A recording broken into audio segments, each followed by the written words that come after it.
को संबंधित होती कर्ण राज्य सिंह भुवनेश्वर तरफ संबर्धना ग्रहण कर अनुरूप भाव आम स्वागत करूँ सानुज डाक्टर सुमान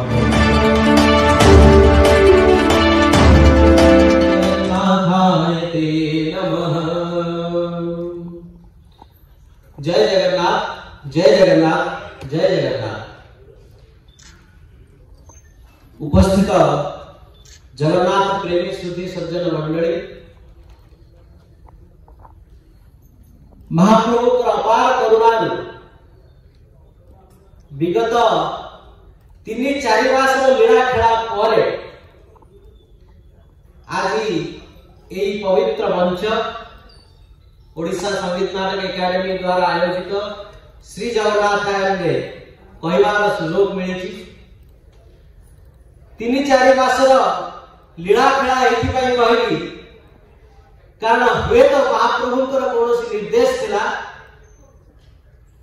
अक्टोबर मास मते चिट्ठी आसुची मु हाँ कहूची किंतु ठीक गोटे दिन पूर्व कौन गोटे विशेष कार्यक्रम स्थगित होता। अक्टोबर आसला भाविली जगन्नाथ संस्कृति रे शक्ति धर्म विषय रे कहली कैंसल हो गया। तापर नवेम्बर रे पुणी आसिला कि आपण आसीबे 30 तारीख को नवेम्बर रे हमर कार्तिक मार्गशीर आस्तला भाविली प्रभुंकर कार्तिक लीला मार्गशीर इत्यादि विषय रे किछि कहली से भी कैंसल हो गया। तापर आसिला डिसेंबर मास डिसेंबर रे हमर पुष मास माघ मासर समय रे प्रभुंकर वेश लीला इत्यादि एवं पुष मासर महत्व विषय रे किछि कहबार भावुथला बेले पूर्ण से प्रोग्राम टी कैंसल होला। पुरी रे कार्य करूथवा आज प्रभुंकर दर्शन करिवार सुयोग थाए जाई प्रभु को कहली प्रभु ये की लीला करूछ तुबे सहजे तो जहां को परिचय नहीं मत मंच को पठौछ तार दबाव अछि आहुरी पुडी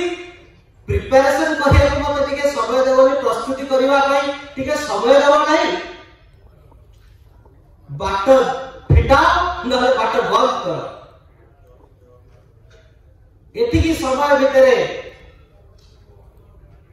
हृदय भितर जमती गोटे स्पंदन जात होला जोटी प्रभुंकर से बाणी कि तू मते पिला दिनु जेमिति देखिचु जेमिति बुझिचु मते सेही भली भाव उपस्थापना कर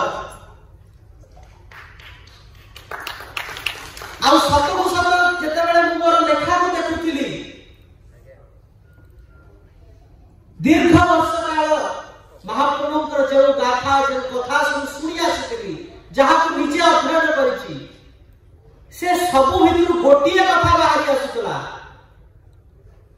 कि महाप्रभुंकर ये जो संस्कृति महाप्रभु निजे किपरि भाव रे ओडिसा संस्कृति सहित ओडिसा संस्कृति को प्रबंध भाव रे विकसित करिसंती सेही कथा तो कहूतिले मोर जेजे कही कही सेदिन से कहिथिले तांकरी निजरे लेखनी रे से लेखिले जय जय जगन्नाथ जय जय जगन्नाथ आदि मोर गुरु रूपे तुमे विराजित जगन्नाथ को से गुरु रूपे देखिचंती गुरु कंठे सुहे प्रभु तुम स्वर सत तेणु विश्वास करना कौन सी हेला रखना कि निश्चित भाव में प्रभु मते से मार्गदर्शन दउचंती प्रमाणिकता सहितता को हंत परिवार कर्तव्य आमर युवपीढ़ी को अछि जेते लोग बंधु मान को कुए गुंडीचा मंदिर जगन्नाथ माउसी ना घर कुए सेटा होची तांकर जन्मभूमि लोक कहते हम तो सुनी आछि जगन्नाथ सेटा होची माउसी ना घर प्रवचक माने बारंबार ताको भूल कहउचंती आ बारंबार हमर पूजा पंडाल जवन जाति पंडाल रे मध्ये ताको मासेर बाड़ी कहि चलती किंतु रंग ता जगन्नाथ मासेर बाड़ी नुहे ता जगन्नाथ जन्मभूमि। मो ना डाक्टर अंशुमान कर जगन्नाथ संस्कृति गवेषक एवं साहित्यिक तथा पुरी मेडिकल कॉलेज रे चिकित्सक भाव में कार्यरत। यहाँ साहित्य संगीत नाटक एकाडेमी एक बहु प्रसिद्ध कार्यक्रम जहाँकि प्रति मासर शेष दिन में भुवनेश्वर एवं ता पर मासर प्रथम दिन में पुरी रे जगन्नाथायन कार्यक्रम जगन्नाथंकर लीला एवं तांकर वार्ता सब प्रचार प्रसार पाई संगीत नाटक एकाडेमी द्वारा दीर्घ वर्ष है आयोजित हो आसुची। विगत 3 मास है नथिला तेणु नुआ वर्षर प्रथम यही जगन्नाथायन कार्यक्रम एथरे जगन्नाथों उपरे किसी भाषांजलि देवार सुजोग मते संगीत नाटक एकाडेमी देइथिला एवं या सहित कलिंग नाट्य अनुष्ठान माधव संधाने नाटक परिवेशित होउची। तेबे नुआ वर्ष रे जगन्नाथंकर ये जो जगन्नाथायन कार्यक्रम माध्यम रे युवपीढ़ी विशेष तो गोटे वार्ता देवाक चाहती मोर वक्तव्य माध्यम रे कि जगन्नाथ संस्कृति हेची सर्वधर्म समन्वयतार संस्कृति, सर्ववर्ण समन्वयतार संस्कृति, सर्व संप्रदाय समन्वयतार संस्कृति। तेणु जगन्नाथ निजर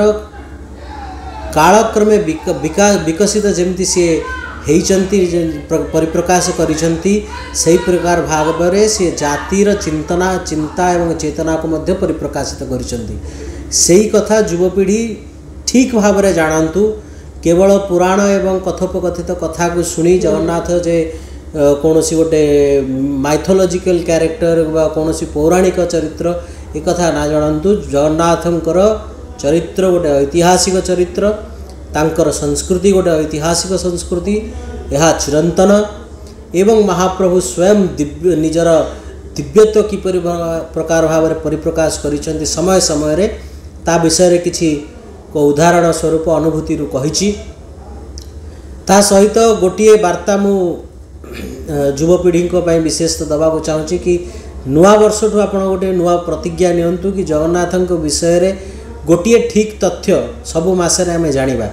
अंतत पक्षे गोटे ठीक तथ्य आमे जानिबा जेमिति कि जगन्नाथंकर जन्मस्थान होउची गुंडीचा, तांकर माउसीमा घर नुहे। जगन्नाथंकर माउसीमा बाड़ी गुंडीचा नुहे। एई कथा को आपण माने जेते प्रचार करिवे ताकु परिवर्तन करने को चेष्टा करिवे सेते आम समाज आम संस्कृति एवं सर्वोपरि जगन्नाथंक प्रति आमर गोटे सेवा हबो। एहीपरि भाव में जेतक भ्रांति सबू अच्छी गुड़ाए भ्रांति अच्छी से भ्रांति सबू गोटे गोटे करके आप भूलवा को चेष्टा करंतु। यह ही मोर वार्ता।